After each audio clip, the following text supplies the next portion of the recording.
அண்மை செய்தியை பார்த்துக் கொண்டிருக்கிறோம்.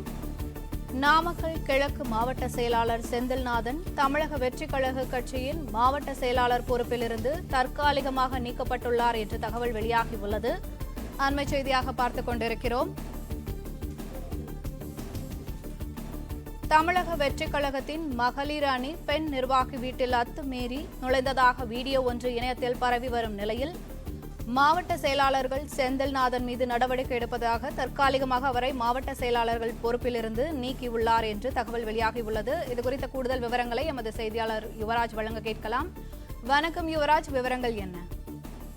வணக்கம். நாமக்கல் மாவட்டம் கிழக்கு மாவட்ட செயலாளரான, அதாவது தமிழக வெற்றிக் கழகத்தில் நாமக்கல் மாவட்டத்தினுடைய கிழக்கு மாவட்ட செயலாளர் திருச்செங்கோடு சட்டமன்ற தொகுதியின் பொறுப்பாளராக இருக்கக்கூடிய செந்தில்நாதன் என்பவர் தமிழக வெற்றிக் கழகத்தினுடைய பெண் நிர்வாகி ஒருவர் வீட்டில் அத்துமீறி நுழைந்ததாகவும் அதே போன்று பல்வேறு குற்றச்சாட்டுகள் வைக்கப்பட்டு ஒரு இணையத்தில் வீடியோ ஒன்று பரவி வந்திருந்தது. நேற்று இரவு முதலாகவே இந்த வீடியோவானது கட்சியினுடைய தலைமைக்கு ஏற்கனவே தெரிவிக்கப்பட்டிருக்கக்கூடிய நிலையில் கட்சியினுடைய தலைவர் விஜய்க்கும் இந்த வீடியோ குறித்து ஏற்கனவே தெரிவிக்கப்பட்டிருந்தது. இந்த வீடியோவில் வரக்கூடிய நபர் தமிழக வெற்றிக் கழகத்தை சார்ந்த நபராகவோ அல்லது அந்த பெயர் குறிப்பிடப்பட்டிருக்கக்கூடிய நபராகவோ இருந்தால் உடனடியாக நடவடிக்கை எடுக்க வேண்டும் என்று கட்சியினுடைய பொதுச் செயலாளர் ஆனந்திற்கு விஜய் ஏற்கனவே உத்தரவிட்டிருந்தார். அதன்படி அவர் மீது விசாரணை வைக்கக்கூடிய நிலையில், அதாவது அந்த குற்றச்சாட்டு வைக்கப்பட்டிருக்கக்கூடிய நிலையிலும் அது மாவட்ட செயலாளர் செந்தில்நாதன் தான் என்பது இன்னும் சரிவர தெரியாத நிலையிலும் அந்த அப்படி அவர்தான் என்று இருக்கக்கூடிய ஒரு சூழ்நிலை இருக்கக்கூடிய பட்சத்தில் இன்னும் முழுவதும் விவரங்கள் தெரியாத காரணத்தினால் தற்காலிகமாக நாமக்கல் மாவட்டத்தினுடைய மாவட்ட செயலாளர் செந்தில்நாதன் அவர்களை தற்காலிகமாக கட்சியினுடைய பொதுச் செயலாளர் ஆனந்த் அந்த பொறுப்பிலிருந்து நீக்கி வைத்துள்ளார்.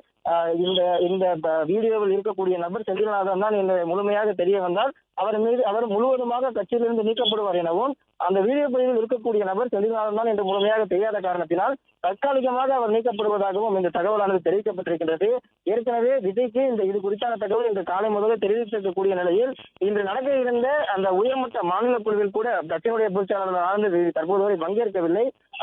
இன்று இந்த நாமக்கல் விவகாரம் நடைபெற்றிருக்கக்கூடிய இந்த நேரத்தில் விரைந்து நடவடிக்கை எடுக்குமாறு விஜய் ஆனந்திற்கு உத்தரவிட்டிருந்தார். அதன்படி குற்றவாளத்தில் சிக்கியிருக்கக்கூடிய, அதாவது இந்த விவகாரத்தில் சிக்கியிருக்கக்கூடிய மாவட்ட செயலாளர் செந்தில்நாதன் மீது உடனடியாக நிரூபணங்கள், அதாவது ஆதாரங்கள் நிரூபிக்கப்பட்டாலோ அல்லது அவர்தான் என்று முழுமையாக தெரிந்தாலோ உடனடியாக கட்சியிலிருந்து நீக்க வேண்டும் என்று தெரிவிக்கப்பட்டிருக்கின்றது.